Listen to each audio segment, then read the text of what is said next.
Hello and welcome to another episode of LA Foodie.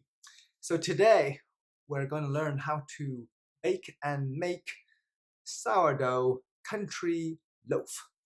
Now, this is a classic country loaf bread that you've seen in Whole Foods or Tartine.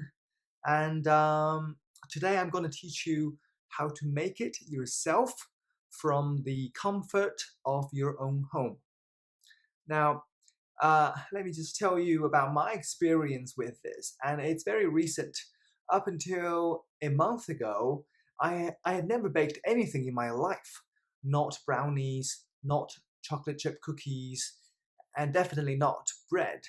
In fact, I didn't think it was possible to make great looking, great tasting bread at home. However, it is not only is it possible, it's actually pretty easy. There are very few steps and even fewer ingredients. All you need are your hands, a bowl, some flour, some water, a little bit of salt, and that's it. That is it, my friends. Let's get to it. Alright, so let's get started. But first, allow me to give you a brief overview of the process from beginning to end. The process will take you roughly 16 to 24 hours to do the bread justice. Any less, you probably won't get optimal result. So the first step of the process is called autolyse, and it takes about 2 hours. Essentially, in this step, you are bringing the flour and water together to form a gluten network with which you will trap the CO2 produced by the yeast, the wild yeast, mind you. The second step is bulk fermentation, and it takes about 4 hours. In this step, you are stretching and folding the dough about every 30 minutes. And you do that for 2 hours, and then you let the dough rest for another 2 hours. So a total of 4. The third step is proofing. In this step, you are essentially letting the dough rest overnight in a shaping basket. So the next day, the dough will take the shape of the basket. And that's all there is to it. The fourth step is the actual baking, and it takes only 40 minutes. And in this step, you will need a Dutch oven to create that lovely crispy crust. All right, so those are the 4 steps. Let's begin with step 1.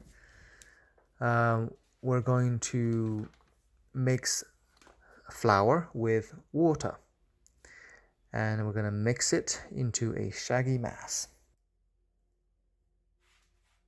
So what's the ratio of flour to water? It's going to be roughly 10 to 7. So if you have 1,000 grams of flour, then you will want to add 700 grams of water. Now you can go higher or lower depending on how wet you want the dough to be. So now bear in mind, the wetter the dough, the less manageable it is, because it's going to get very sticky and very hard to form. However, the wetter the dough, the more gluten you will be able to form. And gluten is what makes the flour elastic and chewy, and that's what's going to give you the open crumb. So it's a balance. and you'll have to experiment. But in my experience, 70% hydration will give you kind of a good balance between manageability of the dough and the quantity of gluten present in the.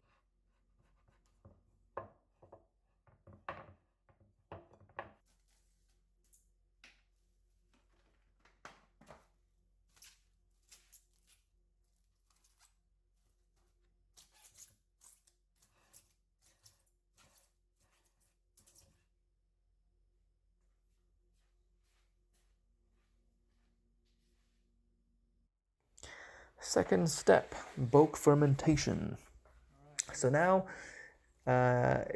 you've allowed the flour and water mixture to rest for 2 hours. Now we're going to add the starter. Now I will talk about how to make a starter in another video. So if your starter is at peak activity, then mix it in with the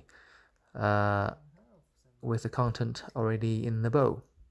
So how much starter should you use? Well, the weight of the starter should be 10% of the resulting dough. So let's say you have 1,000 grams of flour, then and 700 grams of water.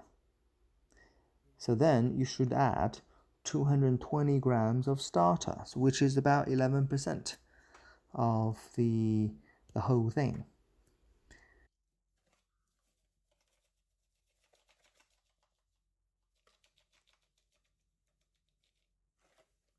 All right. 5 grams. Okay. That is good enough.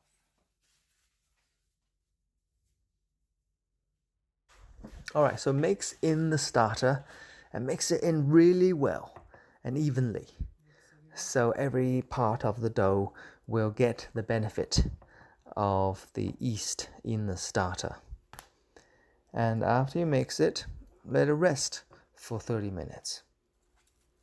After 30 minutes, come back, and now you start the stretch and fold process in earnest.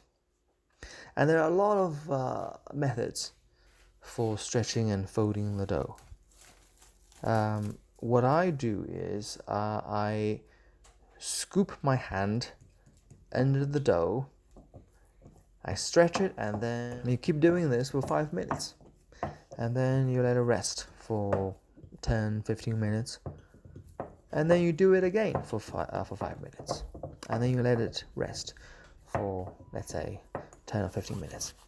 And now you want to change to a different methodology, which involves grabbing hold of a side of the dough, stretching it as far as you can, and stop right before it breaks. And then you fold it into the center. Now turn the bowl and grab a different side of the dough, stretch it as far as you can, and then fold it into the middle. Do this 4 or 5 times, and then let the dough rest for 30 minutes. Come back, do it again. Then let rest for 30 minutes. Come back, do it again. So do this 4 or 5 times, depending on how idle you are, I guess.